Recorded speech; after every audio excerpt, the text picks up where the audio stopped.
Բարև ձեզ սիրելի հայրենակիցներ։ Այսօր կարծիք եմ տաղավարում հյուրընկալել ենք Հայաստանի Հանրապետական Կուսակցության երիտասարդական կազմակերպության անդամ Էդուարդ Օհանյանին։ Նրա հետ կխոսենք Հայաստանում տիրող ներքաղաքական իրավիճակից։ Բարև ձեզ Էդուարդ։ Բարև ձեզ, շատ շնորհակալ եմ հրավերի համար։ Բարև ձեզ հարգելի հայրենակիցներ։ Այսօր կցանկանայինք զրուցեինք Հայաստանում տիրող ներքաղաքական իրավիճակի մասին, որով որ ոչ մեկիս համար գաղտնիք չի, որ գտնվում է շատ վատ վիճակում, այսինքն շատ բարդ ներքաղաքական իրավիճակ է ստեղծվել Հայաստանում։ Խոսքս մասնավորապես վերաբերվելու է մի քանի ոլորտների, որոնց մասին այսօր կցանկանայի խոսենք, եւ առաջին կետով կցանկանայի խոսել թանկացումների մասին, որոնք որ այսօր տեղ են ունենում երկրում, այսինքն թանկացումների թվի աճը։ Թանկացումները արդեն բավական տևական ժամանակ է, որ շարունակում են աճել եւ թանկացումների հետ միասին կան բազմաթիվ այլ խնդիրներ։ Տեսեք, ուրեմն ինչա տեղի ունենում։ Թանկացումների զուգահեռ, այսինքն տեսեք, դրամը արժեզրկվում է եւ ինֆլյացիայի դեմ պայքարելու փոխարեն այնպիսի տպավորություն է ստեղծվում, որ նույնիսկ նպաստում են ինֆլյացիայի աճի զարգացմանը, մակարդակի զարգացմանը, որովհետեւ թանկացումները շարունակվում են, դրա փոխարեն աշխատավարձերը չեն բարձրացվում, հակառակը իջեցվում են, բազմաթիվ աշխատատեղեր են փակվում, մարդիկ ընկնում են կրճատումների տակ եւ սա շատ մեծ խնդիրներ է առաջացնում մեր ժողովրդի համար։ Տեսեք, հիմա այս թանկացումների պատճառով ստացվել է այնպես, որ Հայաստանի Հանրապետությունում կյանքի մակարդակը, այսինքն շատ թանկ է դարձել Հայաստանում ապրելը, նաև համեմատականներ են տանում, որ հիմա Երևան քաղաքում ապրելը հավասար է եվրոպական որևէ քաղաքում ապրելուն, գները գրեթե իրար հետ համահունչ են։ Թանկացումները տեսեք ինչի են բերում։ Ուրեմն առաջին հիմնական խնդիրը կայանում է նրանում, որ այս թանկացումների պատճառով մարդիկ աշխատանք չկարողանալու գտնելու պատճառով մարդիկ շատ հաճախ դիմում են արտագաղթի։ Այսինքն փոխանակ այնպես արվի, որ մարդիկ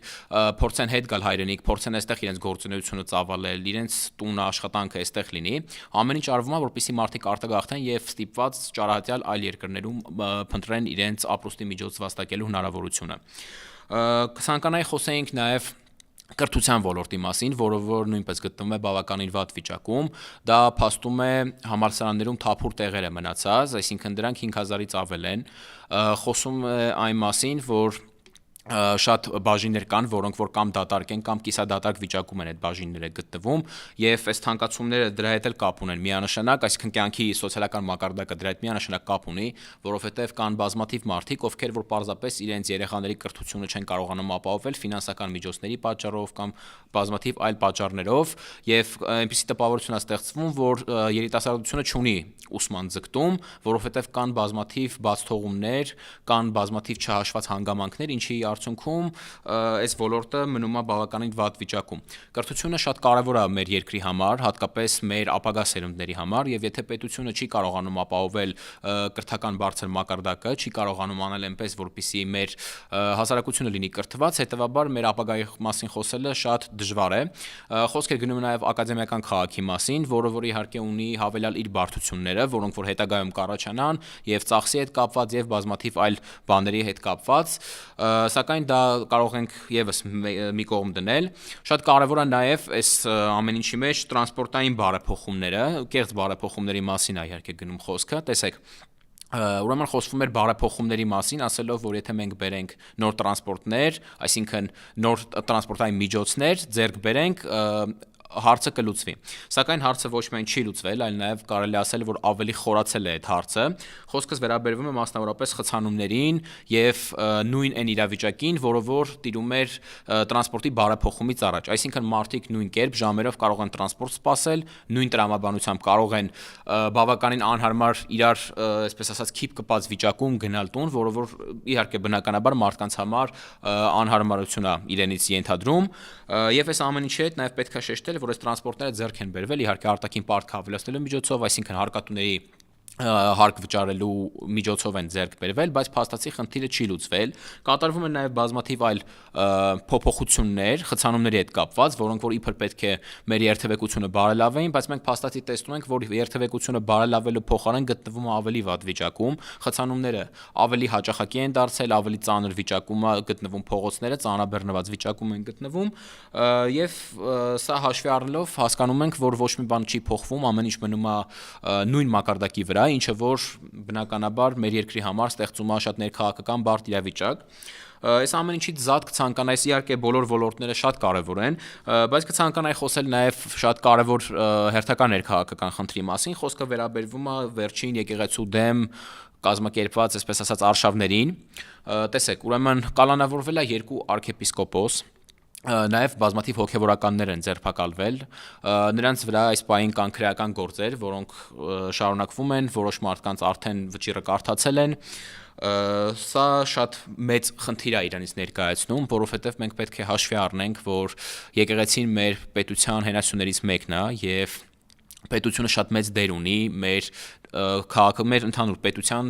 կյանքի մեջ եւ առանց եկեղեցի մեր պետությունը չի կարող գոյություն, առանց հավատքի մեր պետությունը չի կարող գոյություն ունենալ։ Հարկ է հաշվել, որ շատ երկար տարիներ, երբ մեր պետությունը չի ունեցել պետականություն, եկեղեցին միշտ կանգնած է եղել պետության կողքին, պետության գլխին կարելի ասել, զբաղվել է մեր պետության հարցերով եւ կարծես թե հիմա այդ հանգամանքը հաշվի չի առնվում, ինչի արդյունքում կազմակերպվում են արշավներ, այսինքն բաց ինչ որ արճակատման մեջ է պետությունը փորձում մտնել եկեղեցու հետ, որը որ իհարկե շատ տխուր պատկեր է ստեղծելու ապագայում մեր երկրի համար։ Նաև կցանկանայի խոսել քաղբանտարկյալների մասին, այսօր ունենք բազմաթիվ քաղբանտարկյալներ Հայաստանի Հանրապետությունում, այդ թվում հայ ազգի բարերար Սամվել Կարապետյանն է կալանավորված, երեկվանից ինչպես հայտնի դարձավ, նաև Դավիթ Համբարձումյանն է կալանավորված։ Տեսեք, ուրեմն փաստացի այդ մարդիկ կալանավորվել են իրենց խոսքը արտահայտելու համար, իրենց քաղաքական հայացքները հայտնելու համար։ Մի պետություն, այսինքն երբ որ խոսում են ժողովրդավարության մասին, ասում են, որ սա ժողովրդավարության բաստիոնն է։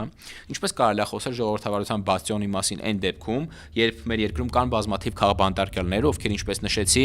կալանավորվում են իրենց քաղաքական հայացքների համար, կալանավորվում են այն բանի համար, որ իրենց ազատ խոսքն են արտահայտում կամ օրինակ, չգիտեմ, ունեն ընդդիմադիր որևէ պատկերացումներ, որևէ կարծիքներ, այսինքն այլախոհ են համարվում այս իշխանությունների համար։